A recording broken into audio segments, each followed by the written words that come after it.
Hi everyone, it's Maria with Creative Grids, and today I've got a skinny 10-inch curvy log cabin to show you. This is the big brother to the other curvy log cabins that Jean Ann Wright created for us, and I'm so excited to show this to you. When you receive your ruler, it's going to come with the fully illustrated instructions wrapped around the edge, so you've got all the information you need in order to use this trim tool.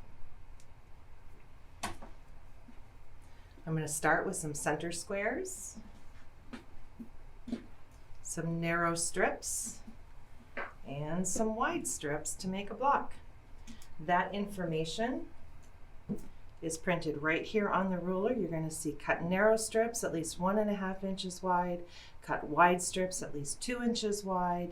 You've got a QR code on the ruler so that you can scan that to watch this video, and illustrations to give you some options for how to lay out those blocks. And of course, the grip that we all know and love with our Creative Grids rulers. Here I've got our rotating mat, which I absolutely love for trimming blocks like this, because of course for safe cutting I'm going to cut this side first, turn it around with a simple twist of the mat. I've got the edge that I need. Our rotary cutter is another favorite tool for trimming because of the weight and the blade and the easy change option. These are my favorite tools to work with. When you look at your ruler, you're going to see centering squares for narrow rounds 1, 2, 3, 4, and 5. You're going to use them in that order to do the trimming. I'm first going to trim with the narrow, and then I'm going to turn both the block and the ruler around to trim with the wide centering squares, which are on the other side.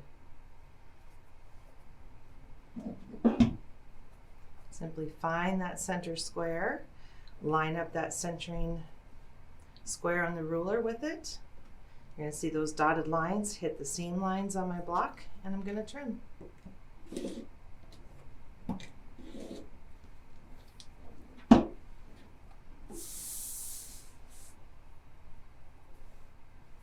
Find the wide round one. And same thing.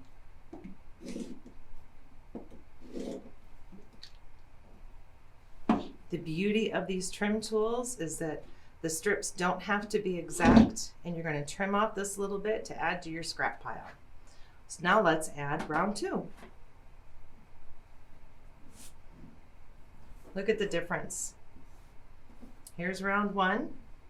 Now I'm adding round 2, and look at how much bigger it gets with that. Turn that ruler back around for narrow round 2 to be exact. Lay that right on the block and trim again.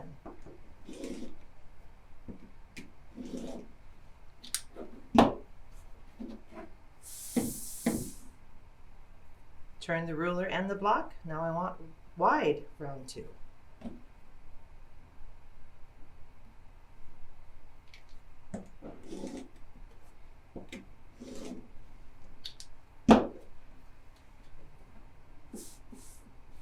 Now if I wanted to, I could stop right there because that block is all trimmed and squared up and ready to go. But I'm not done yet. I'm going to add round 3.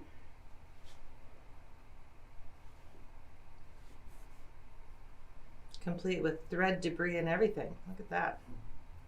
You know it's a busy sewing room when you have debris on your blocks. Now, narrow round 3, same drill. Find that center square.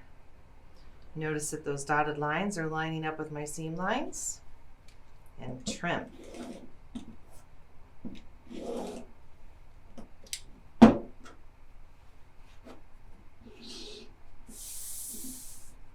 Rotate both. Wide round 3. See how we're working our way into the center of this ruler?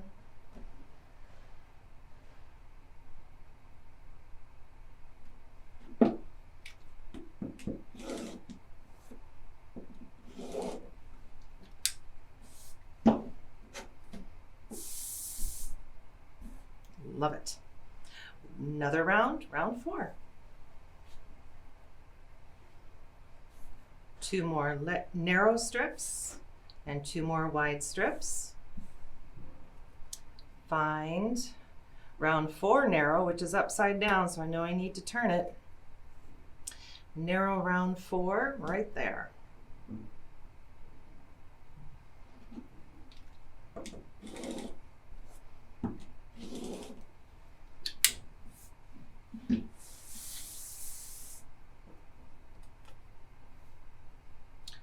Wide round 4 is way down here.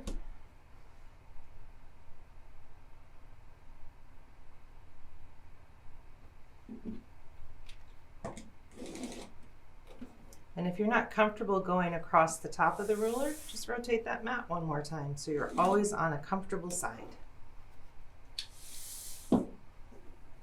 Here's where I get excited because the ruler's almost filled with material and block pieces.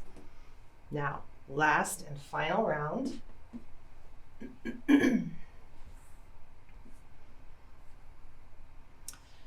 Narrow, which is round 5, and it also says center square on here.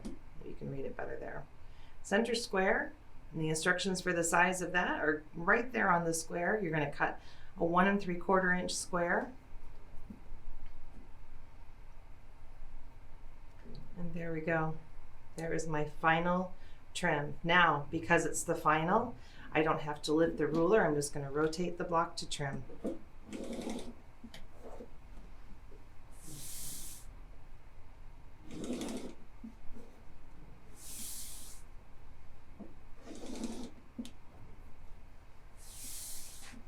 And if you haven't experienced our grip, when I put a little bit of pressure, I call it fingertip control, that ruler isn't going anywhere while I do this trimming.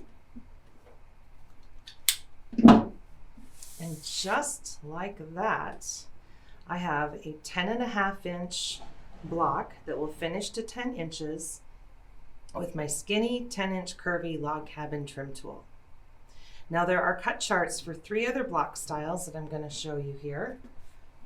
So you've got a lot of options. For this, for instance, this, I could have started with the light and had this whole part here be light and this be colored. Maybe you're going to have 2 different colors. Maybe you're going to have something totally different in the center. Every time you change something, it becomes a unique block and it's all yours. For this version, we started with the wide strips and then 2 narrows. Look at the difference in this block. Started with the narrow and then the 2 wides. Look at the difference in shape. Let me turn it the same direction. There's more of a curve here where this stands out more, a little bit more modern. However, if I made that a light color to match my light logs, that would give it a whole different look again too. We also included an illustration for the courthouse steps. In all 3 versions, those narrow logs fill up one corner and the wide logs fill up another. For the courthouse steps, you're working across the center square, both in light and dark colors. So that easy, you've got 1, 2, 3 options, plus all the variations with however you change the colors in your own quilt. Be sure to like and follow us on the social medias to stay up to date with what's new in Creative Grids. Thanks so much for watching today, and I'll see you all real soon.